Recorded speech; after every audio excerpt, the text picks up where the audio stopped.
요즘 환이 계속 고공에서 안 빠지는 이유 중에 하나가 기업들이 환전 잘 안 하려고 하는 거잖아요. 근데 만약에 이게 달러 약세 구간이라는 게 확인이 된다 그러면 자연스럽게 그렇게 될 거고, 또 한 가지 이게 만약에 지금 트럼프가 구상하는 미국의 소위 뭐 제조 강국이 됐든 뭐가 됐든 하려면은 미 달러는 약세가 계속 유지가 돼야 되는 구간이잖아요. 그럼 달러 약세 기조가 좀 지속이 된다고 하면은 서학개미 일부도 들어올 수 있다라고 저는 보거든요. 그래서 코스닥 시장을 갖다가 굉장히 크게 열어준 것 같고. 돌아섰으면 이제 제대로 나오겠죠. 그걸 오늘이 시작이라고 보시는 거죠. 조금 더 긍정적인 톤인가요, 우리 이사님보다? 약간? 지난주에 바닥 찍었대.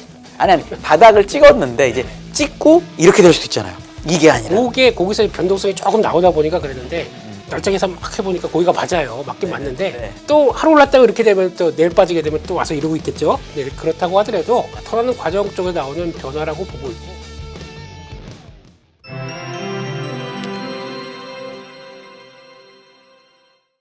오늘 시장 총평으로 또 이제 열어봐야 되는데, 방금 전에 위원님이 말씀하시니까 환호해도 되는 건가요, 오늘? 네, 저도 궁금했어요. 약간 전통적으로 시장 그 매매 동향 패턴이 흘러가는 게 좋게 볼 수 있는 건가 포함해서 총평 한번 여쭤보면 어떨까요? 이사님께 먼저 여쭤볼게요. 오늘 새벽 미장 흐름을 보면은 네. 뭐 이렇게 좋지는 않았는데 그랬어요. 그 와중에 마이크론 테크놀로지는 괜찮았거든요. 그래서 우리나라 삼성전자 하이닉스 쪽도 나쁘지 않겠다. 근데 이제 사실 오늘 발표가 났긴 했지만 뭐 관세 소급할 거라는 거는 예상은 했는데 현대차 관련해서 그게 나오면서 더해가지고 이제 조지아 공장에 그 아틀라스 그 휴머노이드 로봇을 투입하겠다라는 거 기사 나오고, 더해서 이제 소위 말해서 그 로봇 사업 관련해가지고 최근에 현대오토에버에서 그 현대차 그룹의 그 간부급들 모아가지고 한번 뭐 설명이 있었나 봐요. 네. 뭐 그런 것들이 같이 맞물리다 보니까 오늘은 반도체, 자동차 이런 쪽으로 집중적으로 들어왔고, 그리고 이제 저는 계속해가지고 선물 매도 물량을 계속 추적했는데 오늘도 6천억 이상을 샀습니다. 그래서 계약수 기준으로 했을 때 5만 계약이 넘었었던 게 지금 이제 3만 5천 계약 내외로 줄었거든요.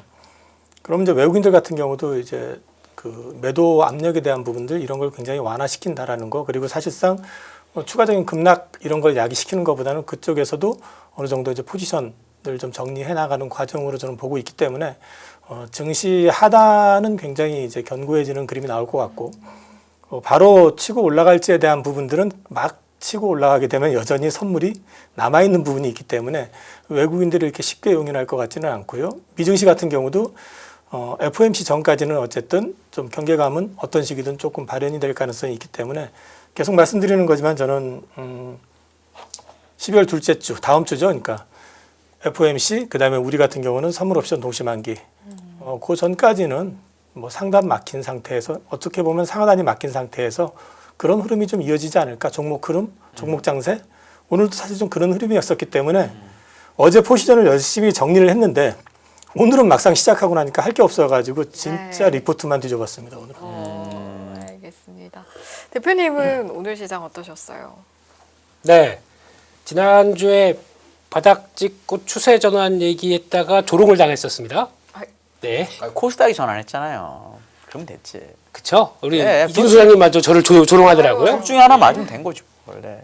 아니 근데 찍었어요. 바닥 찍었고 네. 예, 돌아가는 중인데 네. 그 중에서 변동성을 예, 그런 것까지 다 계산하면 뭐 제가 여기 안 있고 저 월가 가서 벌이 나와. 그리고 또 별이도 나와. 그러고 그만하겠습니다. 하시죠, 하시죠. 네, 네. 그랬습니다. 인포랑 함께 해주세요. 네. 예? 누구랑 같이 하려고요? 인포라. 예, 승인 죄송합니다. 예.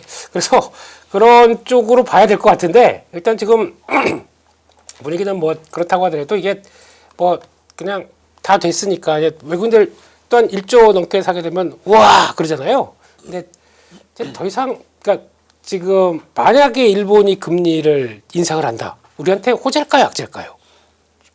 이미 인상한다고 생각하고 있잖아요, 시장이. 그렇죠? 그럼 이벤트 해소로 볼 수도 있겠죠? 전 환율 측면에선 우리는 엔화를 따라간 경향들이 있다 보니까 그러면 좋지 않을까요? 뭐 이런 느낌으로 살짝 그냥 뭐 엔캐리 걱정은 한다고 하더라도 우리가 걱정했던 거는 환율 때문에 외국인들이 자꾸 막 이상한 행동을 보였다는 거, 예, 그거 보게 되면 아마 그냥 긍정적으로도 볼 수 있겠다. 제 편향입니다. 예, 그렇게 봐야 될 것 같아서 일단 뭐 지금 또 슬슬 준비는 해야죠. 그리고 거기다가 만약에 오늘 같은 경우는 또 코스닥이 좀 약하잖아요.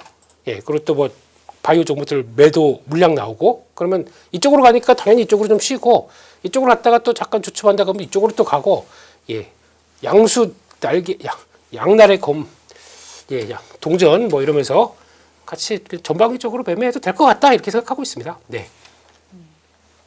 알겠습니다. 그러면 사실은 이게 식상한 질문일 수 있지만 어쨌든 12월 되면은 우리가 산타랠리 외치기는 하잖아요. 이거는 조금 더 아까 이제 확인해야 될 지표들이나 이벤트들 말씀해 주셨으니까 아직은 조금 더 기다려봐야 된다. 뭐 이런 뷰로 보면 될까요? 저는 그 장을 부정적으로 말씀드린 건 아니고요. 이제 계속 10월 말 이후에 지금 12월 동시만기 때까지는 상단이 막힐 것 같다는 말씀드렸고 네. 코스닥 쪽을 보시라고 말씀을 드리면서 바이오를 위시해 가지고 시가총액 상위 종목 중심으로 보라고 말씀을 드렸었고요. 네. 저는 지금 방금 전에 말씀드렸던 내용도 결국은 뭐냐면 최근에 외국인들 동향을 보면 더 이상 추가적으로 밀 가능성은 제한된다. 그렇다고 해서 또 추가적으로 올라가게 되면은 포지션 때문에 그거를 또 용인할 것 같지 않기 때문에 갇힐 것 같다. 그렇기 때문에 종목 장세 앞서 지금 코스닥이 오늘 좀 눌렸잖아요. 근데 1,100개가 넘는 종목이 올랐습니다. 그러니까 소위 말해서 지수 관련돼 있는 상위 종목들은 조금 눌렸는데 그 외 종목들은 난리도 아니었어요. 그러니까 제가 왜 어제부터 그 리포트를 보잖아요. 이제 좀 관심 갖고 있던 거 주말에 봤던 거 보면서 이걸 사 마로 갈등하면은 못 사요. 굉장히 빠르게 올라가서 제가 다른 채널에서 그런 얘기 한 적이 있는데 이번 주에 마치 2000년대 초반에 IT 버블 때 제가 그때 정말 단순 무식하게 투자했거든요. 어떻게 하셨나요? 리포트도 별로 없었어요. 근데 코스닥이 잘 가잖아요. 그래서 저는 제 딴에는 코스닥 투자하는데 재무 리스크가 좀 없는 거, 매출도 좀 나오는 거 찾는다고 그 각 센터나 지점에 가면은 창고가 있어요. 창고에 가면은 기업 설명서라고 이제 상장하는 것들 하얀색으로 된 종이로 위원님 아시죠? 왜 물고 들어가세요? 설명서 기업 투자 설명서라고 그래가지고 하얀색으로 해가지고 한 그 A4 용지로 해서 이 정도 두께로 나오는 게 있어요 책이. 창고 가가지고 장 끝나고 그거를 최근에 걸 몽창 빼갖고 와가지고 그걸 막 뒤져보고 나서 종목을 골랐는데 리포트도 잘 안 나올 때였었어요 그거는. 그런데 거기서 고르는 게 주가가 막 급등하고 있었거든요. 그래서 한때 제가 되게 주식을 잘하는 줄 알았었어요 그 당시에. 착각이었구나를 조금 지나서 알았는데 이 부분을 말씀을 드리는 게 최근에 보면은 조금 리포트 괜찮은 거 나온 거 보고 이거 사 말아 고민하는 순간 주가는 급등해 버리는 경우들이 되게 많아요. 그래서 지금 사실은 코스닥 시장이 지수하고 무관하게 보면은 그 안이 굉장히 화려하게 움직이고 있거든요. 이런 부분들을 놓고 말씀을 드리면 지금 같은 장은 일단 말씀드린 것처럼 다음 주 동시만기 그다음에 이제 FOMC 전후까지는 유지가 될 것 같은데 그 이후는 저는 지수는 좀 드라마틱하게 가진 않더라도 어쨌든 주식을 사모해야 될 것 같고 코스닥은 이달 말까지 좋을 것 같긴 한데 분위기상으로는 비중을 본다 그러면 전반기에는 코스닥, 후반기에는 코스피 쪽을 조금 사모아가는 전략을 가져가야 되지 않을까 싶습니다. 네. 그래도 사모아야 할 때다. 좀 산타를 기다려 볼까요? 어떠세요, 대표님은? 사타요? 왔잖아요. 근데 관련해서 요거 여쭤보고 싶은 게 네. 어제 네. 이제 12월 1일 날 수출 데이터가 나오면서 네. 뭐 삼양식품이든 파마리서치든 이런 게 급락을 했는데 네. 이거를 이제 좀 시장에서 열심히 매매하는 분들이 뭐라 그러냐면 50억을 넘긴 분들이 팔 명분을 만들었어야 되는데 네. 수출 데이터를 보고 명분을 만들어서 때린 거다. 네. 그게 만약에 맞다면 이 50억에 대한 부담은 아직 있는 거잖아요. 뭐 옵션 만기가 됐든 뭐가 됐든. 그러면 산타랠리가 좀 늦게 오는 거 아닌가요? 그건 어떻게 보세요? 그런데 네. 종목들이 그게 이제 쭉 올라서 때리는 자리가 아니라 가다가 이제 멈춘 자리였었어요. 거기서 왜냐면 왔다 갔다 하는 자리. 이렇게 올랐으니까 몰라 하고 50억 먹은 사람 이런 건 아니에요? 제가 보기엔 그 정도는 아닌 것 같고요. 아니에요. 예. 아유. 만약에 타깃이 되게 되면 제가 보기엔 바이오 쪽입니다. 바이오가 의외로 그러니까 좀 병원장 이런 그런 분들 네. 보통 하면 한 종목당 크게 들어가잖아요. 네. 그런 분들이 수익이 난 게 오히려 더 노리게 되면 그게 더 노리겠지. 지금 이제 상승폭을 가지고 결정을 해야 되는데 YTD를 본다고 하게 되면 소비주들이 그만큼 탄력들이 커서 와 이거 이제 언제 팔까라고 했던 그런 상황들이 아니다 보니까 그렇게 맞을 거고 특히 또 차이가 나는 게 뭐냐면은 소비 쪽에서도 이제 저희가 해외로 그러니까 북미 대상이나 해외로 판매되는 수출을 하는 소비주 이쪽들은 되게 약해요.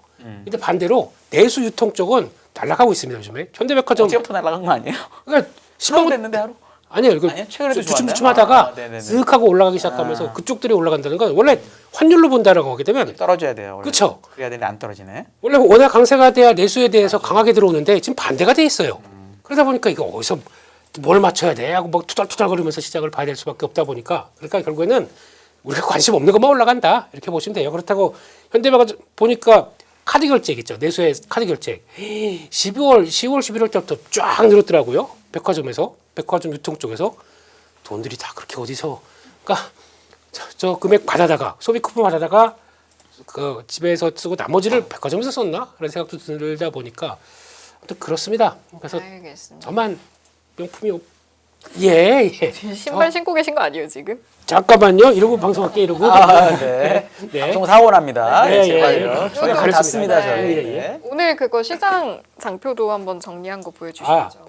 뭐가 이렇게 섭섭한가 싶었더니 이걸 안 했네요. 네. 네, 그렇습니다. 그래서 오른 종목 업종이 저렇게 많아요. 해피하다. 좀 끊었어요. 너무 많아가지고. 너무 해피하다. 네, 이 정도에서 그냥 끊었습니다. 그래서 그렇게 보고 근데 오늘 특이한 거는 자기 전에는 가상화폐 쫙 빠졌다가 또 지금은 다시 또 올라오네요. 축하드립니다, 위원님.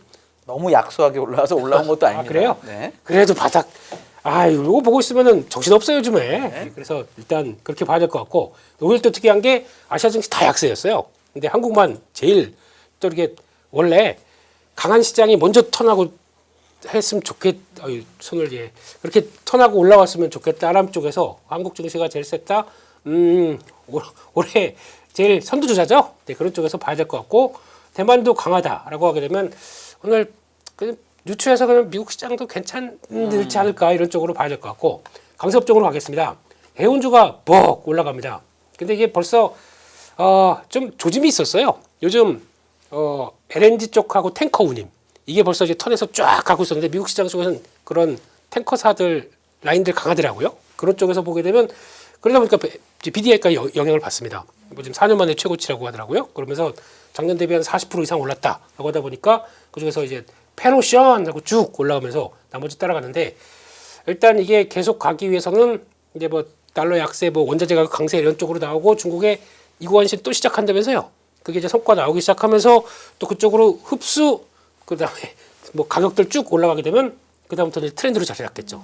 근데 갑자기 외국인들이 미친 듯이 막 매수가 들어오는 거 보아서 그런가라는 쪽에서 일단은 아직은 연속성은 모르겠습니다. 네, 그런 쪽에서 일단 좀 더 보자라고 봐야 될 것 같고 자동차는 아침부터 뭐 쭉 올라갔고 그러다 바이오 쪽에서 줄기세포가 왜 강한지 모르겠습니다. 네, 항암제 쪽 뭐 물론 그 왜 강한지 헬릭스 왜 모르겠습니다. 신라젠 모르겠습니다. 예, 그냥 나도 그런 걸 웬만하면 안 건드리신 걸로 하시죠. 네. 그래도 바이오는 한번 죽었다 올라가는 종목에 대해서 항상 조심하셔야 됩니다. 그래도 이제 10,000원을 띵동 터치하려고 다른가요? 그런 거 다른가요? 네. 와 이거 올해 첫 대비해서 이것도 4배인가 그렇죠. 올랐어요 이것도. 그렇죠, 예. 그렇죠. 네. 와 그래 하여튼 나 안 죽었다라고 하는 쪽인데 차트 모르겠습니다. 이쪽은 그냥 우리 위원님 말처럼 말씀처럼 그냥 넘어가겠습니다. 네, 그리고 뭐 봐야 될 바이오도 많은데 뭐 여기까지 그래서 은행 쪽도 이제 턴하는 것 같고 그냥 시즌이 들어왔죠. 그러다 보니까 은행주 탄력 받는 과정인 것 같고 조선주도 오랜만에 들어오기 시작하면서 변화가 들어오는데 이제 마스가 이게 또 살짝 나오기 시작하네요. 그런 쪽으로 나오는 것 같고 가스 쪽도 이제 좀 많이 빠졌습니다. 최근에. 그러다 보니까 아까 말씀드렸던 LNG 쪽도 미국 북미 쪽에 판매되는 LNG가 지금 4.8달러 그러니까 거의 이제 5달러대 또 거기도 띵동 들어가는 모습들이거든요. 그러다 보니까 강한 모습들이고 물론 변동성 큽니다. 그런 쪽이고 반도체 당연히 강하고 전선 전력설비 카지노 이쪽들 이게 쭉 가는데 또 한일령이 오래될 것 같다라고 해서 글로벌 텍스프리 쭉 가다가 갑자기 오후장에 와르르 무너졌습니다. 이거는 또 임의용 관련된 그 소급 법안 이게 무산됐습니다. 그러다 보니까 내년 다시 넘어가야 될 것 같아서 그럼에도 불구하고 이제 또 비수기인데 그래도 내년 가게 되면 또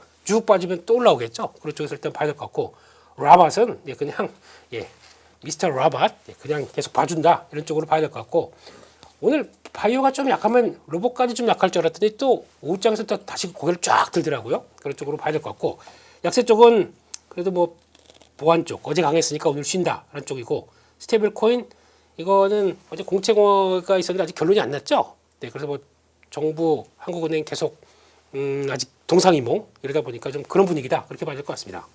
알겠습니다. 우리 이사님 주식 오래 보셨으니까 저는 옛날에 주식 배울 때 아까 제가 그 매매 동향부에서 얘기했었지만 외국인들이 삼성전자랑 우리나라 IT랑 자동차를 의미 있는 규모로 사게 되면 이게 아까 얘기하신 물론 뭐랄까 펀더멘탈한 이유가 있는 것도 사실이지만 선물도 많이 샀기 때문에 시장을 샀다는 느낌으로 받아들여도 되는 건지 그래서 드디어 외국인이 겁나게 11월에 팔다가 이제 진짜 뭔가 우리나라를 살려는 건지에 대한 느낌 같은 게 있잖아요.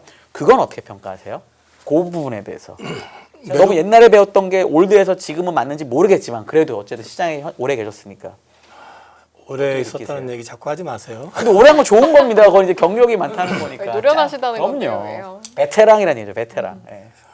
별로 나이 든 거 티내고 싶지 않은데. 아, 괜찮습니다. 젊은 30대로 보이십니다. 오늘까지 언급하는 걸로.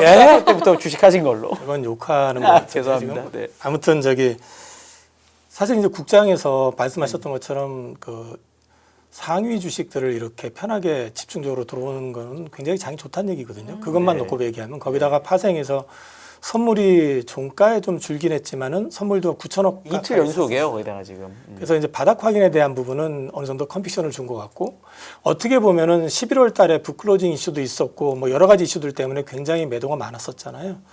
그러면 이제 추가적인 매도가 더 나올 수 있는 부분이 얼마나 더 있을까 생각해 보면 그래서 저는 이제 지수도 하단은 제한될 것 같다. 근데 대신에 파생 이슈 때문에 상단 역시도 강하게 돌파는 못할 것 같고 그래서 이제 좀 갇히는 게 어쨌든 다음 주까지 유지될 것 같다는 거고요. 장을 좀 좋게 보는 거는요. 가만히 생각해 보면 지금 환율이 엄청나게 우리가 제 기억에는 지금 이 환율대에서 지수가 이렇게 좋았던 적은 한 번도 없어요. 이 정도 환율이면은 거의 증권회사 직원들 넉넉고 아무 짓 못하고 있을 그런 상황인데 뭐 뉴노멀이든 뭐든 간에 지금 이제 어쨌든 환율과 관련돼 가지고 안 좋은 모든 게 지금 올해 다 나왔잖아요. 근데 내년에 돌아보면은 연준이 어쨌든 QT 중단하고 금리 인하 뭐 시작을 하든 어쨌든 할 거고 거기에 더해 가지고 캐비넷 셋이 된다고 하면 금리 인하 속도 빨라질 거고 앞서 센터장님 뭐 QE 관련해서 말씀하셨지만 존 윌리엄스 얘기에 근거해서 본다 그러면 그거 역시도 그렇게 멀어 보이지는 않거든요.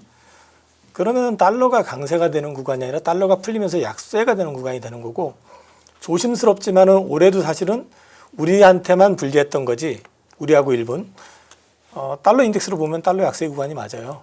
근데 달러 약세가 10년 주기설로 계속 돌았다가 금융위기 이후로 17년 동안 달러 초강세 구간이었었는데 사실상 올해가 원년일 가능성이 높아요, 약세가. 근데 내년에 유동성이 풀리게 된다고 하고 또 한국물에 대해서 지금 기대할 수 있는 부분들이 정부가 거래소 그 통합계좌 외국인들 대상으로 해서 해주겠다고 그랬죠. 접근성을 강화시켜주고 MSCI 선진지수 이제 관찰대상국 지정 받기 위한 것도 있고 당연히 그건 긍정적인 이슈고 코스닥 활성화 방안 여기에 대해서 경제 성장률도 2%대 얘기가 지금 나오고 있죠. 이런 것들 종합해서 놓고 보면은 저는 내년장이 생각보다 굉장히 좋을 것 같아요. 지수상으로도. 만약에 근데 달러 약세로 환율이 떨어지면 우리나라 수출기업 어닝 빠지는 건 어떻게 생각하세요, 그러면? 근데 지금 환율대에서 어닝 빠진다고 해서 이익이 급감한다 그러면 그거는 문제가 있죠. 근데 저는 우리나라 지금 예를 들어서 뭐 현대차가 됐든 뭐 삼성이 됐든 네. 이 환율 영향은 그렇게 세게 안 받을 거라고 봐요. 혹시 그러니까 워낙 딴 데가 펀더멘탈이 좋아서? 펀더멘탈도 이슈가 있지만은 네. 지금 현대차 같은 경우만 해도 과거에는 사실은 이제 그 차량 믹스를 보면 네. 저가차가 많았잖아요. 네. 근데 지금은 사실 굉장히 많이 올라와 있는 상태고 제네시스 브랜드도 있지만 하이브리드 차의 판매량 증가에 따라 가지고 그만큼 또 수익성도 굉장히 크게 늘어나고 있고 반도체는 지금 뭐 굳이 말할 필요 없죠. 지금이야 뭐 워낙 좋으니까 현재는. 고정거래가 뭐 계속해가지고 좀 전에 아까 보니까요 10월 달에 고정거래가가 8달러 하던 게 지금 22달러로 올랐더라고요. 그 정도 올라가는 그 그림에서 지금 문제가 될 게 없잖아요. 그러면 조선은 환율 해칭하잖아요 지금. 그건 사실 환에 크게 노출되는 건 아니에요. 한 40% 정도만 노출되는 거기 때문에. 회사마다 약간 다르긴 한데. 네. 네. 뭐 100% 하는 데는 삼성은 하지만은 나머지는 통상적으로 한 40% 정도 하니까. 그러면은 거기도 이익 구조 자체가 나빠질 가능성은 제한되는 게 그 소위 고부가 선박, 그 고가 선박들을 수주했던 것들이 지금 매출로 본격적으로 들어오고 저가 수주한 거는 올 연말이면 거의 다 끝나거든요. 그러니까 우리 주력 산업이라고 하는 부분들이 나빠질 가능성은 별로 없어요, 지금 상황이. 환이 떨어진다고 해도 네, 그게 뭐 떨어진다고 해서 그러면 당장에 이게 1,200원, 1,100원 갈까요? 그건 아니겠죠. 그건 아니잖아요. 그러니까 이제 저는 그런 맥락에서 보면 오히려 이제 투자 유인이 더 커질 가능성이 높다는 거고 요즘 환이 계속 고공에서 안 빠지는 이유 중에 하나가 기업들이 환전 잘 안 하려고 하는 거잖아요. 근데 위원님 잘 아시지만 그건 센티 문제잖아요. 네. 형 달러 갖고 있는 게 편하잖아요. 자고 일어나면 올라 있는데 누가 환전하고 싶겠어요. 근데 이게 꺾이는 모습만 보이면은 사실은 기업들은 정부에서 강제 안 해도 자기네들 필요에 의해서 환전을 하게 되거든요. 근데 지금은 달러 갖고 있는 게 편하니까 버티는 거고. 근데 만약에 이게 달러 약세 구간이라는 게 확인이 된다 그러면 자연스럽게 그렇게 될 거고 또 한 가지 이게 만약에 지금 트럼프가 구상하는 미국의 소위 뭐 제조 강국이 됐든 뭐가 됐든 하려면은 미 달러는 약세가 계속 유지가 돼야 되는 구간이잖아요. 그럼 달러 약세 기조가 좀 지속이 된다고 한다고 하면은 서학개미 일부도 들어올 수 있다라고 저는 보거든요. 그래서 코스닥 시장을 갖다가 굉장히 크게 열어준 것 같고 네, 그렇게 보기 때문에 저는 뭐 괜찮게 보고 있습니다. 네. 대표님은 요 질문 그 오늘 외국인들의 매매 동향을 통해서 네. 뭔가 옛날에 느꼈던 외국인들이 시장을 사는 느낌에 대해서 어떻게 보세요? 뭐 비슷한 얘기 반복인데요. 예. 네. 돌아섰으면 이제 제대로 나오겠죠. 그걸 오늘이 시작이라고 보시는 거죠. 조금 더 긍정적인 톤인가요, 우리 이사님보다? 약간? 지난주에 바닥 찍었대. 아니 바닥을 찍었는데 이제 찍고 이렇게 될 수도 있잖아요. 이게 아니라. 거기서 변동성이 조금 나오다 보니까 그랬는데 이렇게 날짜계산 막 해보니까 거기가 맞아요. 맞긴 맞는데 네. 이제 또 하루 올랐다가 이렇게 되면 또 내일 빠지게 되면 또 와서 이러고 있겠죠. 네, 그렇다고 하더라도 막 터는 과정 쪽에 나오는 변화라고 보고 있고 그쪽에서 뭐 이사님 말씀하신 거 다 맞는 얘기예요. 맞는 얘기고 하지만 예, 일단 내년은 상반기와 하반기가 많이 온도 차이가 클 겁니다. 그래서 미리 말씀드리지만 네, 상반기 때 많이 벌어야 된다는 거죠. 예, 많이 나시면은 네. 또 챙길 거 챙기고 하반기는 예, 하반기 그때는 뭐 그때 가서 얘기하시죠. 뭐 하반기는 예. 초장기인데. 예. 제가 여기 계속 나올지도 몰라요. 못 나올지도 몰라요. 갑자기 또 나가 이러면 또 그냥 마지막으로 이거 털고 나가 예죠. 예. 그런 걸 봤을 때 일단 뭐 어떻게 보면 사이클이 이제 세 번째. 그러니까 뭐 큰 사이클이 한 번 그리고 또 쉬었다가 두 번 그리고 마지막 사이클이 원래 크고 강하고 아름답죠. 불끈거리는 게 한 번 나오죠. 그게 내년에 나온다. 생각보다 강하게 나올 겁니다. 상반기가. 그때 또 이제 그때쯤 되면 또 이제 막 이런 거보다 현명한 투자자는 또 나올 때와 또 그리고 또 다시 현금을 관찰할 때 이럴 때가 좀 오늘 외국인 매수를 확실한 방향 전환으로 보신다는 얘기네요. 지난주부터 아니 그러니까 예, 일단 예. 지난주는 지나도 근데 오늘 네, 예, 확실히 예. 그렇다고 보신다는 거네요. 네네네. 조금 우리 이용훈 이사님보다 조금 더 긍정적인 톤인가요? 뭐 비슷하죠. 뭐 거기서 뭐가 비슷한가요? 알겠습니다. 이게 그런 것도 이제 제가 더 먼저 아니 그래도 제가 더 약간 세게. 강도도 중요하니까 왜냐하면 예. 다음 주에 아까 얘기하신 것처럼 뭐 FOMC도 있고 막 뭐 옵션도 있고 하니까 그런 것도 또 우리 시청자분들이 걱정하시거든요. 그건 어떻게 보세요? 걱정하지 마세요. 그 지나가는 일이고 다 잘 될 겁니다. 그럼 별일 없을 거다.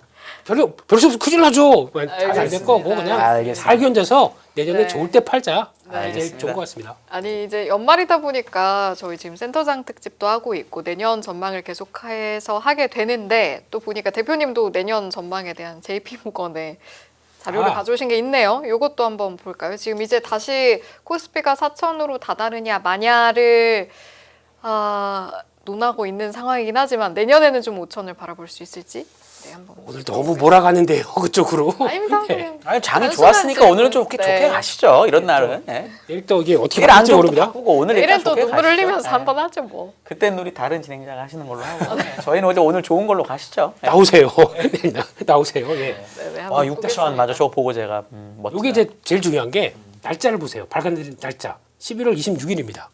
이게 언제냐면 우리 바닥 찍을 때예요. 그러니까. 네, 거기서 약간 터날 때 그때 나왔던 리포트인데 네. 시장이 힘들고 고점에서 못 팔다 보니까 계좌 뭐 종목들은 막 마이너스 30% 났네 막 이렇게 나올 때 슬그머니 나왔습니다. 저희 다 잊어버렸어요 이것도. 저거 아마 11월 초부터 준비했다가 해서 나온 거라 저럴 겁니다. 그럴 수도 있습니다. 아, 근데 회사들은 보통 좀 걸려요. 나오는 저런 자료들이. 그 종목들 되게 많이 얘기했거든요. 네. 이건 되게 관심 있으신 보는데 일단 뭐 JP 모건 형님들은 오스피 코스피 5천을 향하여 5천이니까 오스피 네, 그렇게 향하여 안 받을 거야 이건 나. 네, 넘어가겠습니다. 비중 확대. 아유, 그럴 거면 그냥 매수로 하지 왜 비중 확대해요? 뭐 규정 있나 보죠 뭐.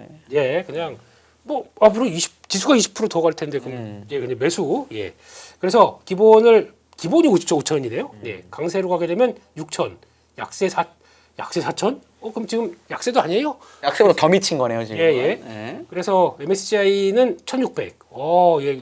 그러면 달러가 여기서 의미하는 거는 워낙 강세로 간다는 얘기네요. 1,600으로 대충 맞추게 되면 더 지금 MSCI 코리아 지금 얼마 아닌데 비슷한 것 같은데요? MSCI 코리아가 지금 1,000 좀 넘나 그럴지 확인해 볼게요. 저거 어쨌든 한번 네, 보시고.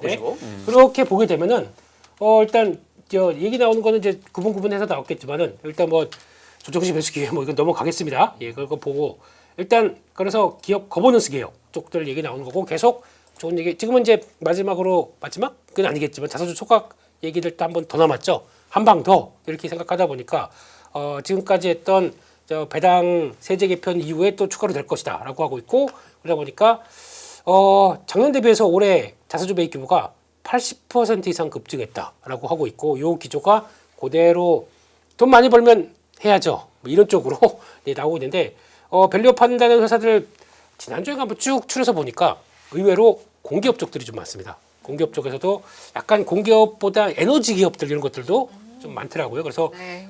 그런 것도 나오고 있고 거기다가 그러면 핵심 투자 테마 전략 봤을 때 반도체 뭐 당연히 들어가겠죠. 그래서 뭐 다 아는 얘기 이젠 지겨우시겠죠. 하이닉스. 우리나라 증시가 좋다고 얘기하면서 반도체를 빼면 미친 사람입니다. 진짜로. 네. 근데 하이닉스가 먼저 나왔어요. 뭐 그거야 뭐. 이야 뭐 이런 건 아무 의미 없습니다. 예. 그리고 방위산업 쪽도 이것도 지금은 별 얘기가 안 나온다고 하고 주가도 다 쳐졌다고 하더라도 구조적 성장 이런 것도 무서운 단어인데 이거 여전히 나오고 있다. 그래서 하나에어로스페이스는 얘기를 하고 있고 전력기기 쪽들도 왜 이렇게 밀렸니 이런 느낌이죠. 뭐 여전히 계속 좋게 본다라고 얘기를 하고 있고 선호 섹터 쪽에서는 그래서 아까 이제 금융 지주사 이쪽들이 나오기 시작하고 산업재는 조방 원전이라고는 안 보이네요. 전력기기까지. 조방전. 조방전 이렇게 나오고 있는데 중립이나 비중 축소는 2차전지 안 좋게 그냥 중립적으로 보고 있네요. 그리고 또 헬스케어, 바이오 뭐 이쪽들은 비중 축소 의견을 제시하네요. 아이고 한국의 코스닥을 좋게 볼 수가 없네요. 저대로 하면. 그렇죠. 지도 막 헬스케어 많으니까. 한국의 바이오를 무시. 예. 그러다가 종목들이 막 로켓처럼 막 로켓 헬스 이렇게 막 올라가면 어떡하려고. 예. 그런 쪽 같고요. 그런 쪽에서 AI 고점 논에 따라서 투심 악화 뭐 이제 무역 정책 불확실성 뭐 이런 것들은 뭐 아마 이거는 내년 11월 가서 트럼프 대통령이 힘 빠졌느냐 안 빠졌느냐 요거에 대한 판단들이 거기서 나오겠죠. 그래서 그때까지는 일단 봐도 되겠다는 쪽으로 봐야 될 것 같고 요게 중요한 것 같습니다. EPS 성장률이 내년에 37%. 와, 이 정도로 폭발적인 이익 성장을 할 것이다라고 하는데 요게 대부분이 반도체겠죠. 그리고 또 자동차까지 도와주게 되면 훨씬 좋겠는데 자동차는 일단 금리가 인하돼야 됩니다. 그렇게 돼야 소비 심리가 살아야겠죠. 그래서 지금 11월 달도 지금 보게 되면 해외에서 판매가 2.2% 빠졌어요. 작년 동기 대비해서. 그러다 보니까 그래서 저희가 기대를 안 하고 있었거든요. 근데 일단 그래도 싸다라고 하다 보니까 오는데 거기서 플러스 알파가 더 들어갈 수 있는 부분들 그리고 또 환율이 이 정도에서 뭐 크게 안 밀린다라고 하게 되면 또 플러스 알파는 더 들어오겠죠. 거기서 이게 상당 부분이 약 25, 그러니까 4분의 1을 IT 섹터가 견인하는 구조다. 당연히 시가총액이 구조가 그렇게 돼 있다 보니까 그렇게 나온 것 같고 그랬을 때 아시아 한국 시장이 선행 PR이 한 9.2배, 아시아 평균이 14배 차이가 많이 나는 거죠. 한 40%는 차이가 납니다. 그렇게 되면 이거 20%만 딱 꺼서 넘어간다고 하더라도 예 내년 기반으로 봤었을 때는 그러면 5천 가네요. 이러면 이렇게 되는 것 같고 또 PB도 지금 1.2배 그렇기 때문에 또 이거 개혁 거버넌스 개혁 성공한다고 하게 되면 그것도 지난번에 많이 봤었죠. 1.5배, 1.6배 막 그러면서 뭐 쭉 하고 나왔던 것들 그런 것들이 같이 연결된다. 쪽에서 역시나 그들은 이렇게 좋게 보고 있다. 이게 제일 중요한 것 같아요. EPS 폭발적으로 성장 뭐 이런 것들. 그래서 마음에 든다 이렇게 얘기하는 것 같습니다. 그래서 아까 얘기하신 MSCI 코리아 보니까 네. 지금이 1280이어서 1200 예. 그래서 200 똑같더라고요. 그러네. 4천에서 5천. 네. 그러니까 환율은 변화가 없는 걸로 아마 네. 가정한 것 같습니다. 아, 지금 예. 수준을 보니까. 그렇습니다. 네. 네. 지금 보면은 거듭해서 나오는 표현 중에 거버넌스 개혁도 이제 리포트에 많이 나오는 것 같은데 아직도 반영될 여력이 더 남아 있다고 보세요, 이사님께서는?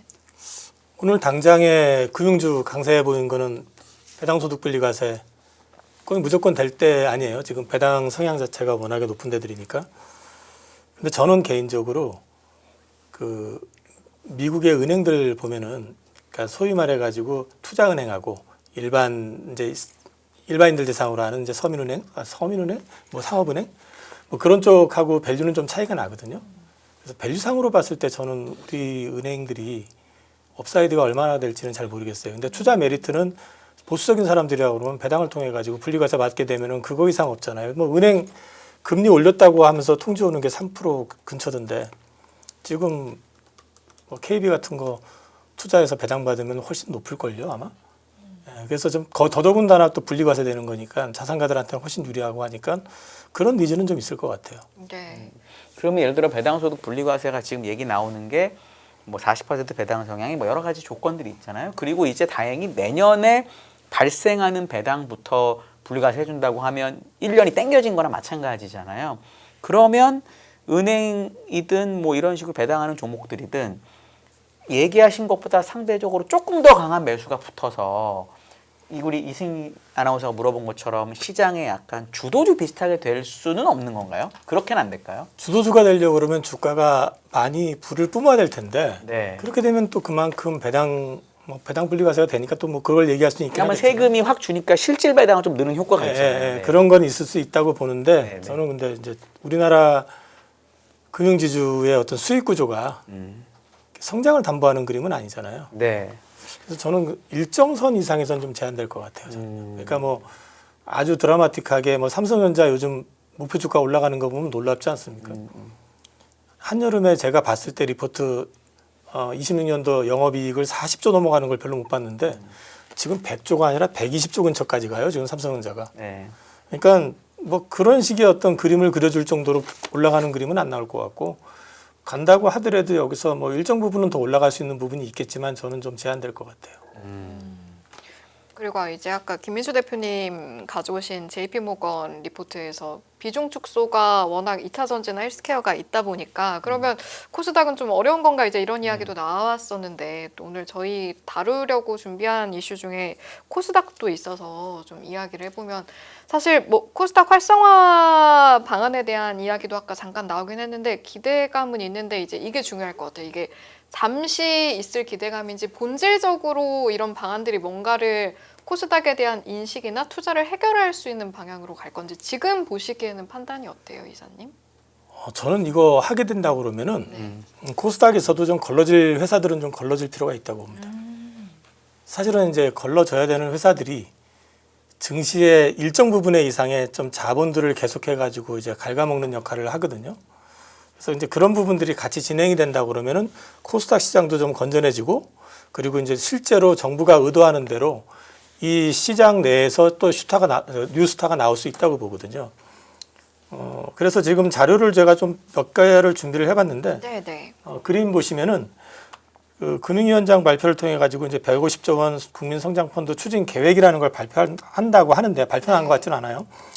근데 뭐 이런 거 정확하게 보실 건 없는데 딱 밑에 보면 목표가 부동산 담보대출을 갖다가 생산적 분야로 자금을 유도하겠다라는 거잖아요. 그럼 생산적 분야라고 하는 건 어딜까요? 기업이죠, 뭐. 기업이잖아요. 네, 기업이죠. 그러면 여기 이걸 삼성이나 뭐 SK나 이런 대그룹 쪽으로 주겠다는 건 아니겠죠. 아니잖아요. 결국 가가지고 중소기업들이나 중견기업들 대상으로 이제 육성 방침이 나오게 될 것 같고요. 요거 관련해 가지고 뭐 여러 가지 얘기가 있는데 집중 투자가 미래 먹거리 산업에 있습니다. 그거는 결국 AI, 반도체, 바이오, 여기에 보면 이제 로봇, 휴머노이드 이런 쪽에 이제 첨단 전략 산업 쪽에 집중이 된다고 하는데 이 아이템들이 주로 있는 쪽도 결국은 또 코스닥이잖아요. 그래서 이거는 사실 생각보다 괜찮은 아이디어라고 봅니다. 근데 이제 항상 문제가 2017년, 18년에도 한번 이런 걸 했었잖아요.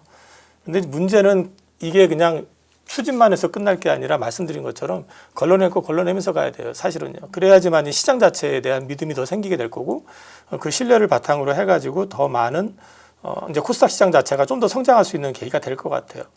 제가 이거 재미나이 요즘 살짝 재미 들어가지고 그림을 만들었어요. 이거 네. 코스닥 시장의 4가지 투자 궁금해요. 포인트. 네.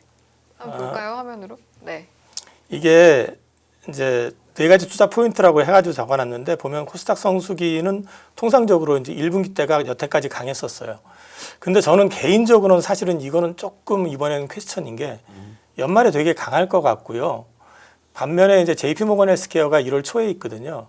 통상적으로 보면은 그러면 연말까지는 바이오를 위시해가지고 코스닥 쪽이 좀 강하다가 연초 넘어가면서 이번에는 저는 코스피 쪽에 대한 관심이 좀 늘어나지 않을까 싶어요. 사실은요. 왜 그러냐면은 우리가 연초가 되면은 항상 코스닥 쪽에 수급이 붙었던 거는 뭐냐면 대주주 요건 때문에 그랬었어요. 연말에 팔고 때리니까. 연초에 되사고. 그리고 또 왜 코스피가 힘을 못 받았냐? 어닝에 대한 기대감이 별로 없었어요. 근데 이번 같은 경우는 어닝에 대한 기대감이 지금 어느 때보다도 높잖아요. 특히 반도체를 쪽을 보면은. 그리고 요즘 주가 빠져가지고 정신 못 차리고 있는 조선이나 방산 역시 마찬가지일 거고.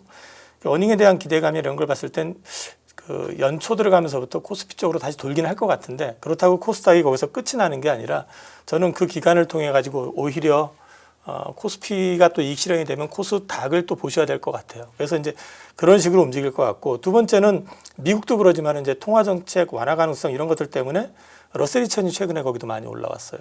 그래서 이제 이런 것들이 결국은 코스닥 시장에도 같이 긍정적으로 통화 정책 완화 쪽을 통해 가지고 이제 반영이 될 가능성이 있다는 거고. 정책으로 해가지고 그 국민성장 펀드도 있지만 뭐 IMA 뭐 이런 모금 자본 같은 거 투자하게 해서 집중적으로 산업을 육성하겠다고 하는 건 결국 중견기업이나 중소기업 등을 대상으로 가기 때문에 네. 이쪽에 대한 어떤 유동성이나 어떤 그 분위기 자체는 되게 좋아질 것 같다. 그리고 이제 과거 경험인데 이거는 사실은 여기서 올랐다가 끝이 났었기 때문에 그렇게 되면 안 되는데 과거에도 보면은 정책적으로 해가지고 예고하고 방향이 설정이 되고 발표하고 난 뒤에도 주가가 3주 이상을 더 올랐었습니다. 그래서 이 기대감은 어쨌든 코스닥 시장에는 올해 연말부터 시작해가지고 내년 좀 지속적으로 될 가능성이 있지 않느냐. 그래서 저는 코스닥 시장도 이제는 소외되지 않을 것 같다. 키 맞추게 할 것 같다고 저는 생각하고 있습니다. 네, 이게 일시적으로 좀 잠깐 관심을 받고 기대감을 가졌다가 지나갈지 아니면 좀 오래 길게 봐도 될지 이제 투자자들 입장에서는 아 그래도 난 불안하니까 좀 뭔가 더 확인하고 들어가고 싶어라는 분도 있을 수 있고 아니면은 다들 두려워할 때 나는 한번 해보겠다라는 분들도 있을 텐데 관련해서 좀 조언 말씀해 주시면 좋을 것 같습니다. 코스닥이요? 네. 네, 코스닥은 종목들을 이렇게 세세히 보게 되면은 아주 뭐 공부 많이 하고 봐야 될 것 같은데 그것보다도 일단 시총 싸움이 누가 알테오젠 빠지고 에코프로비엠도 만약에 나가는 쪽으로 대결을 오게 되면 거기서 10조대에서 누가 왕이 될 것이냐 그거 싸움 되다 보면 거기서만 관전 포인트 잘 봐도 뭐 작은 종목 무슨 시총 2천억, 3천억짜리 막 한다고는 그런 거는 우리 이사님 정도 돼야 이제 공부 많이 하신 분이 이렇게 이거 하면 조근에 매수 턱 하시는데 어렵잖아요. 예, 근데 그거는 조금 내가 한 5년 차 이상 됐다라는 쪽에서 관리 능력도 있다. 아니다 싶으면 던질 수 있다. 그래야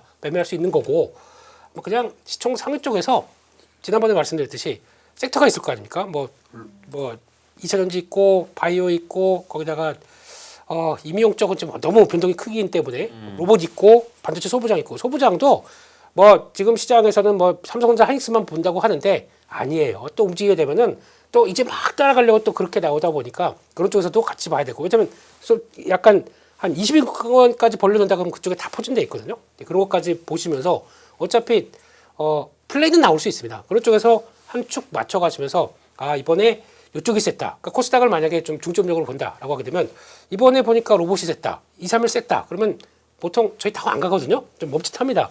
그러면 이제 다른 게 바톤 터치하겠죠. 자 터치 이거 하고 그다음에 또 다른 쪽 가고 그런 쪽에 순환매를 노린다라고 하게 되면 의외로 쉬울 수는 있지만 의외로 또 그게 예측해서 맞았을 때 돈 버는 것보다 이 짜릿함 그런 게 있을 수는 있겠지만 그래서 그 만약에 내가 틀렸다고 하더라도 뭐 장 괜찮으면은 또 비중 줄였다가 또 놔둬볼 수도 있는 거죠. 그런 쪽에서 약간 뭐 섹터 어차피 코스닥은 섹터 움직입니다. 이게 빠르게 돌아가다 보니까 그런 거 잘 캐치하시게 되면 의외로 사고 이렇게 될 수도 있다고 보는 시즌이니까. 네, 그러면 이제 시즌 차원에서 이제 분석해 주신 거고 정부의 이런 뭐 펀드 추진 계획이라던가 뭐 이런 활성화 정책 같은 경우에는 큰 의미 부여를 하지 말까요? 아니면 할까요?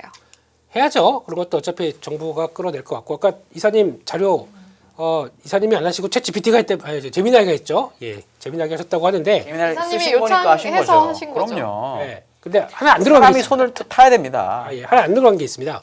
뭐가 안 들어왔어요? 우리 세액공제, 그러니까 세액공제 뭐 우리 연말공제, 예, 그거 연말 뭐라고 그래요? 그거 소득공제요? 소득공제. 네, 아, 소득공제 펀드. 전 받아본 적이 없어가지고. 장기주택, 장기저축 옛날에 있던 거 예, 아주 예, 옛날에. 예. 그것도 추가될 걸로 얘기를 했기 때문에 그렇게 나와서 해당되는 펀드 만들어 놓고 거기다 이거는 뭐 이렇게 또 지정해 주 뭐 이렇게 좀 나오겠죠. 그거에다가 그러면 그래라고 하게 되면 아마 또 그거 이제 또 뭐 또 장관들은 뭐 나 1,000만 원 가입했습니다. 그리고 나중에 지났는데 뭐 30몇 % 수익 났다 뭐 이런 것도 기사로 나올 거 아니에요. 그렇게 되면 또 그런 것도 될 수가 있기 때문에 그것도 봐가면서 하게 되면 관심이 많겠죠. 지금 어차피 주식 쪽에 대한 관심을 끌어올려고 하는 정부의 입장이기 때문에요. 네. 알겠습니다. 그 업종 관련해서 이제 코스닥 얘기했으니까 오늘 바이오가 사실 바이오가 빠졌다고 생각을 하긴 하는데 사실은 펩트론 약간 큰 종목들이 빠진 거지 전체적으로 바이오가 빠진 느낌은 크게는 없거든요. 이 바이오의 움직임에 대해서는 어떻게 대응하는 게 좋을까요? 걱정하실 수 있으니까. 펩트론이 저번 주부터 계속 이슈가 있었습니다. 네, 저는 좀 이해가 안 되는데 아무튼 지난주에 공지를 하더니 왜 또 공시를 똑같은 걸 해가지고 주가를 2번 얻어맞게 만들고 그 바람에 좀 사실은 이제 코스닥 시가총액 상위에 있는 그 바이오텍 종목들은 그렇죠. 좀 급락을 하고요. 그렇죠. 네. 오히려 이제 시가총액이 뭐 한 50위권 이내 뭐 이 정도 되는 한 1조에서 왔다 갔다 하는 회사들은 주가가 상당히 좋았어요, 사실. 맞아요. 네. 그러니까 이제 결국은 그 어저께도 사실은 아침에 장 시작하고 나서 고가에 출발해가지고 좀 눌리는 느낌이 있긴 했었거든요. 그래서 전체적으로 약간 매기가 어제 오늘 해가지고는 코스닥 쪽보다는 코스피 쪽으로 약간 이동하는 느낌 그런 느낌을 좀 받았었어요. 근데 그럼에도 불구하고 코스닥이 계속 좋을 것 같다는 느낌을 이제 말씀을 드리는 거는 펩트론도 지금 수습하려고 뭐 열심히 뭐 공고 또 내고 뭐 해명 기사 내고 난리도 아니던데 그런 부분들이 어떻게 이제 시장에서 받아들여지느냐의 차이는 있겠지만은 그거는 사실 그 회사에 대한 노이즈인 거지 전체적인 그 바이오텍 전반에 대한 노이즈는 사실 아니거든요. 그리고 또 지금 현재 그 뭐 최근 IR을 통해 가지고도 이제 상위에 있는 회사들이 향후에 어떤 계획 같은 것들이 이제 중요 이벤트에 대한 것들을 예고한 회사들도 있고 하기 때문에 저는 코스닥 쪽은 어쨌든 연말까지는 나쁘진 않을 것 같고요. 다만 이제 그 사실은 이제 바이오가 지금 보니까 좋다니까 A부터 Z까지 다 뜨잖아요. 네. B만이 좋다니까 B만 이름만 붙어도 또 다 뜨잖아요.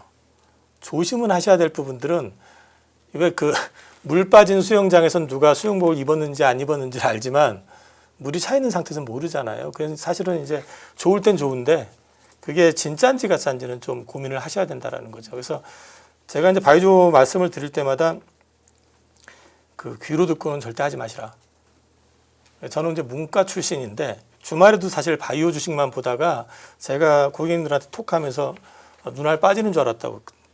진짜로 눈알이 빠지는 줄 알았다고. 그리고 머리에서 지진 나는 것 같더라. 신규 이번에 상장될 회사부터 시작해가지고 하나 놓친 게 있어요. 이제 못 샀으니까 말씀드린 오름 테라피틱스 같은 경우는 주말 내내 공부해놓고 고민하다가 이거 사 마라 하다가 놓쳐버렸거든요. 사실은.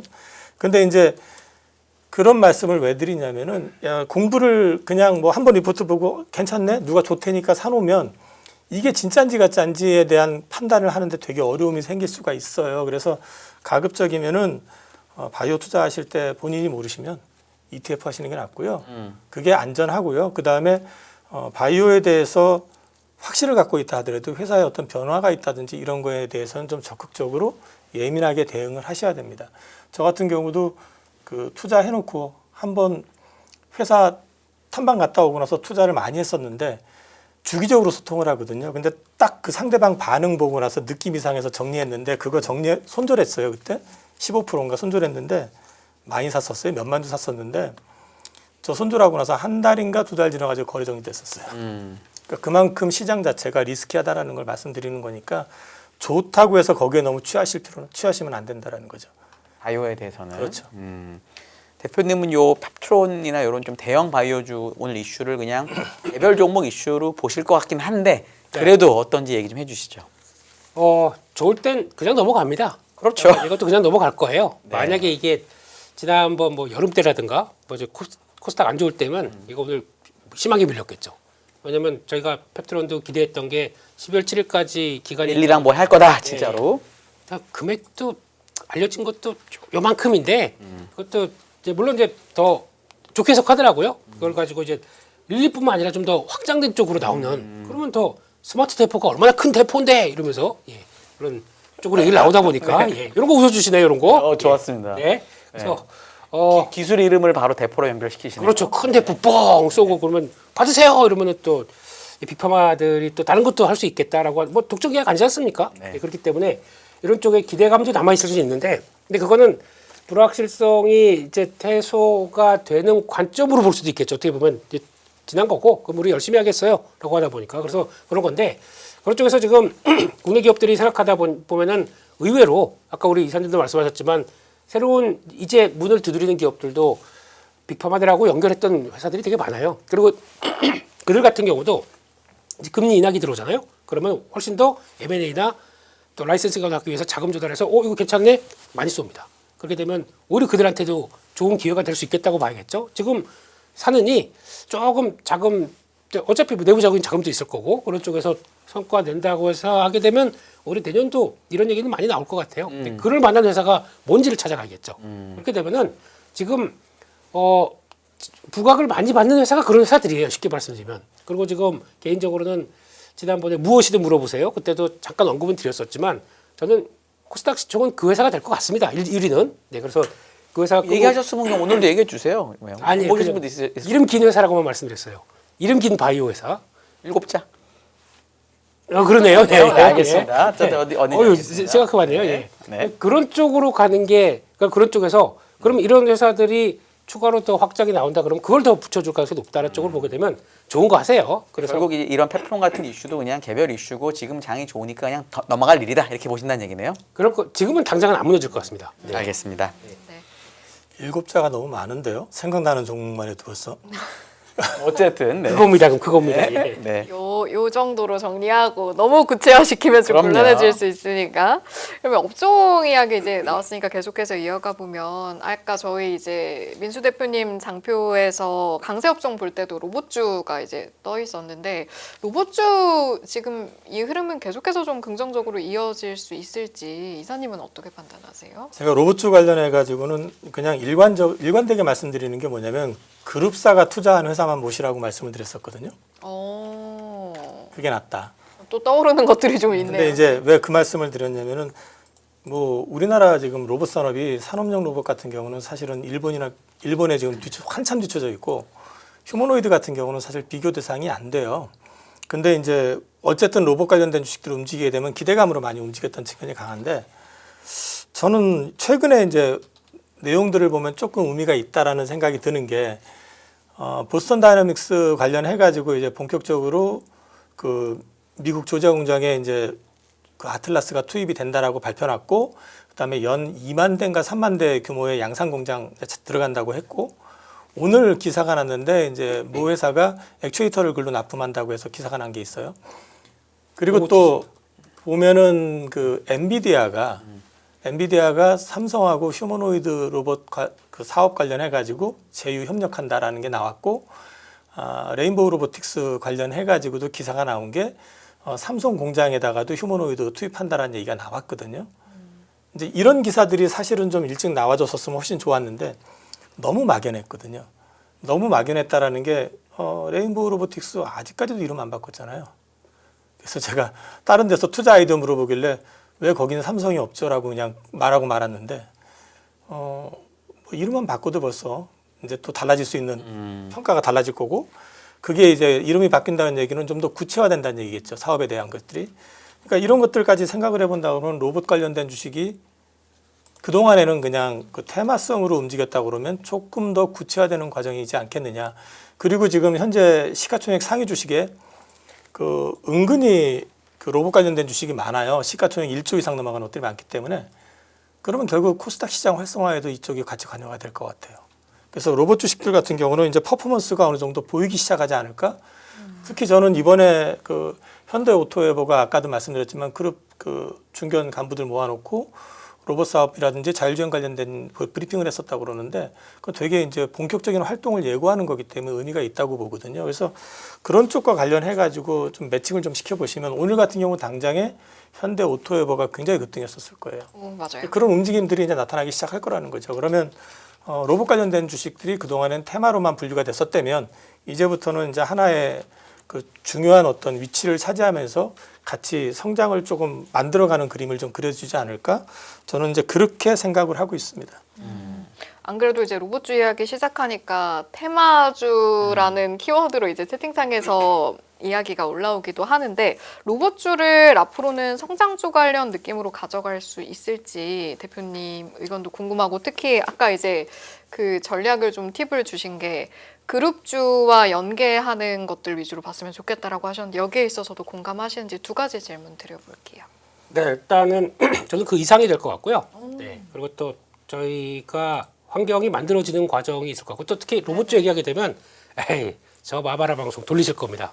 근데 왜냐하면 뭐 나온 게 있다고 뭐 보여줄 게 있다고 그러니까 저희는 이제 의심과 또 약간 이제 두드려 가려고 하는 심정이 많다 보니까 로봇주 보게 되면 이게 무슨 PR 보기 시작하고 이거 보기 시작하게 되면 내 거 아니야 라고 하는 의심과 예, 그걸 따라서 계속 올라갈 것 같습니다. 그래서 아마 지금 의미 있는 시총 코스닥 쪽에서 시총이 레인보우밖에 없어요. 아마 내년쯤 가게 되면 많이 들어갈 겁니다. 그런 쪽에서 봐야 될 것 같은데 왜 그러냐면은 첫 번째로는 중국과의 밸류체인을 봤을 때 중국이 잘합니다. 그들 말고 이쪽으로 넘어와서 글로벌로 나갈 때는 제동을 걸 것 같아요. 분명히 이제 또 잘 나가는 중국이 잘 나간다? 미국 당연히 제동 걸 겁니다. 그러면 그 틈을 타서 그래도 기술력 하게 되면 밸류체인 쪽에서 그래도 왜 또 모터 감속기 액추에이터 그 세계 3-in-1 솔루션 가지고 지금 빅테크 기업하고 이제 조만간 뭐 한다라고 하는 회사가 막 상 50% 올라요 이틀 만에 이렇게 간다는 얘기는 그게 좀 가시화되는 쪽에서 그럼 그게 원래 중국 쪽은 더 싸요. 근데 그거는 또 2차 전지 얘기랑 거의 비슷한 쪽이죠. 그렇게 나갈 수 있겠다고 봐야 될 것 같고 게다가 또 두 번째는 우리가 원래 스마트 팩토리 무인화라고 그러죠. 이거는 한국이 벌써 90년대부터 인력이 생각보다 좀 많이 감소가 될 것이라는 걸 알고 있다 보니까 기업들이 준비를 많이 했었습니다. 저희 무인화율이 92%인가 그래요. 제조업장 쪽에서는. 네. 그런 쪽으로 나오고 중간중간에 사람이 투입되다 보니까 그래서 노조와의 관계가 또 안 좋아진 것도 있다고 얘기를 하더라고요. 그렇게 되기 시작하게 되면 그런 것마저 일단 한국은 뭐 그렇다고 쳐도 해외 쪽에서는 당연히 미국 같은 경우는 공장 돌린다.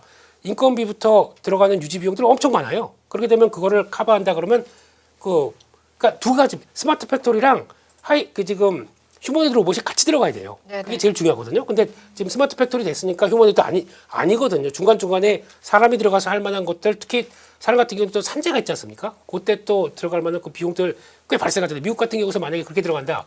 소송감 크잖아요. 그러다 보니까 우리 휴머노이드가 들어가기 딱 좋다는 쪽에서 그렇게 되기 시작하게 되면 현대차에서 얘기하는 게 2029년까지 3만 대 양산입니다. 그러다 보니까 거기서 나오는 과정들을 보게 되면 두 가지가 다 역할이 된다. 그러면 당연히 로봇 쪽들이 꿈을 안고 들어간다.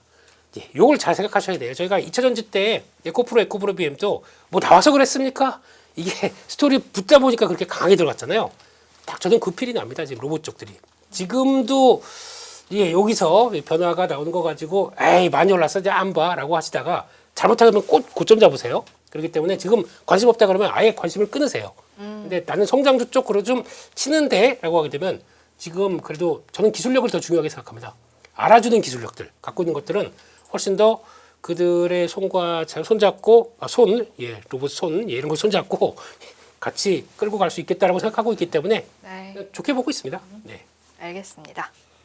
저희 그 마지막으로 그 한국 조선 사이클 얘기를 김민수 대표님이 갖고 오셨는데 사실 이제 좀 쉬시라고 이사님께 먼저 여쭤보면은 조선 업종이 엄청나게 좋았던 업종이잖아요. 근데 최근에 우리에게 너무나 큰 슬픔을 준 업종이긴 해요. 이제 어떻게 들어가도 되는지에 대해서 혹시 어떤 의견 있으세요? 그러니까 모멘텀이 소멸되면서 사실은 이제 시장에서 올랐던 만큼 빠져버린 거잖아요, 사실은. 네. 근데 단기에 한 20-30%가 빠지니까 조금 많이 빠졌다는 느낌도 있긴 있거든요. 대형주니까 이게. 저는 그게 에이펙 정상회담 때 네. 오버슈팅했던 부분들이 빠졌기 때문에 그런 거라고 보여요. 그러니까 그게 너무 심했다. 네, 그게 오버슈팅을 했었고 제가 갖고 네. 그래서 이제 그 네. 경험을 했잖아요. 꼭대기에서 팔았으면 좋겠지만 저는 애지간해서는 안 팔고 버티기 때문에 그게 왜 이렇게 올라가지 하면서 팔 생각을 못 하고 무슨 일이야 이러다가 빠지는 거 보니까 아 이랬구나라는. 근데 저는 내년도는 이게 그 방산 관련된 부분들 있잖아요. 특히 조선에서 방산 관련된 거요. 네. 이 해군과 관련된 네네네. 부분들. 그러니까 조선 섹터가 지금 캐퍼 증설을 하고 있는 건 아니에요. 캐퍼 증설을 하는 게 아니라 어쨌든 간에 효율성을 강화시켜 가지고 뭐 소위 생산성은 높인다고 하지만은 캐퍼 증설을 잘 안 하려고 그러거든요. 과거 경험이 있기 때문에. 그런 상황에서 지금 밸류에이션을 더 올리려면 그러면 실적 좋아지는 것 가지고는 한계가 있을 것 같고, 그렇게 본다 그러면 결국엔 그 밸류에이션을 갖다 올릴 수 있는, 그러니까 평가를 높일 수 있는 방법은 방산이다라는 거죠. 그게 이제 일본의 주로 이제 조선사들, 중공업 회사들 보면 거기가 방산 밸류가 붙어가지고 우리보다 한 30% 정도가 높아요, 사실은요. 근데 이제 방산의 메리트라는 게 그 수익성도 나쁘지 않은데다가 그게 굉장히 안정적이잖아요. 근데 이제 우리 그 하고 있는 상선 같은 경우는 지금 빅사이클 구간에 들어서 가지고 교체 주기가 나오네 뭐 하니까 이런 거지, 이거 끊어져 가지고 우리가 한번 정말 제대로 고생을 해봤었잖아요. 이제 그런 것들 때문에 사실 마치 그 파운드리하고 레거시 비교해 가지고 파운드리가 더 받고 레거시가 약간 디스카운트 되는 거하고 비슷한 맥락이거든요. 근데 만약에 미 해군에서 일정 부분에 방산을 갖다가 우리랑 일본, 어차피 일본도 들어갈 테니까 네. 확보가 돼 가지고 그걸 안정적으로 가져갈 수만 있다 그러면 그게 리레이팅의 근거가 될 것 같기는 하거든요. 그래서 저는 지금 구간에서는 더 빠질 때는 별로 많아 보이지는 않고요. 다만 이제 돌아서는 게 어닝도 어닝이지만 그것만 가지고 돌아선다고 하기엔 좀 약할 것 같고. 실적으로 어차피 잘 나온다고 보시는 거죠. 그렇죠. 무조건이라면 이상하고 하여튼 잘 나올 수밖에 없는 상황이니까 실적은 잘 나올 것이고, 그다음에 수주도 최근에 보면은 사실 거의 클로징이 되는 시점인데 계속 하나씩 나와요. 근데 이제 내년에 봐야 되는 거는 미국 쪽에서 LNG 프로젝트 관련돼 있는 부분들이 나올 가능성이 되게 높아졌어요. 지금 임박해 있는 게 루이지애나 프로젝트부터 시작해가지고, 그래서 LNG 프로젝트 쪽에서 수주 나오기 시작하면은 그건 굉장히 단단한 하방을 막아줄 것 같고, 거기에 이제 미 군함 관련된 게 최근에 스웨덴인가 어디다 발전했었던 거 2척인가 빼고 나머지 취소했거든요. 미 해군에서. 안 되거든요, 지금. 그거는 그만큼 또 우리 쪽으로 돌아올 시간적인 그 룸이 얼마 안 남았다. 그걸 예시하고 있는 거 아닌가 싶습니다. 그래서 지금은 너무 고민하실 필요는 없을 것 같은데요. 견디시면 될 것 같아요, 저는요. 조선은. 네. 네. 대표님 이제 갖고 오신 거 얘기 좀 해주시면 어떨까요? 조선에 대해서. 시간이 하실 수 있습니다, 충분히. 네, 네. 잽싸게 하시면. 네. 네, 천천히 해야죠. 네. 조선주인데요. 지금 골드만삭스에서 방문을 했대요. 10월 24일, 25일 날 이틀간 방문해서 이걸 다 알고 있다고요. 네, 5개사를 그냥 쫙쫙쫙쫙 다 돌았다는 얘기인데, 아무튼 방문해서 나왔던 그들의 시각은 일단 그렇습니다. 요거 수요 쪽에서 2000년대 인도된 선박이 25년 설력에 도달했다. 그래서 대규모 교체 수요가 나올 것 같다. 이것도 플러스 알파라고 봐야겠죠. 그런 쪽으로 봐야 될 것 같고, 뭐 친환경 연료 선박 이거는 뭐 IMO 쪽에서 미국이 좀 압박을 좀 더 넣다 보니까 좀 지연됐다 얘기도 많은데 어차피 가야 될 길이겠죠. 미리 준비한다 그러면 이것도 나쁘지 않을 것 같고, 그런 쪽에서 그들이 얘기한 거는 VLCC 저 수요 전방이 가장 긍정적이라고 생각합니다. VLCC 원유를 운반하는 겁니다. 저 배는 VLCC. 베리 라지 예, 크루드 뭐 컨테이너 뭐 예. 이럴 거예요. 하여튼 원유를 하는 거. 예. 전 그렇게 그냥 보고 그러니까 이름 다를 겁니다. 네, 근데 어쨌든 원유합니다. 원유. 예예. 네.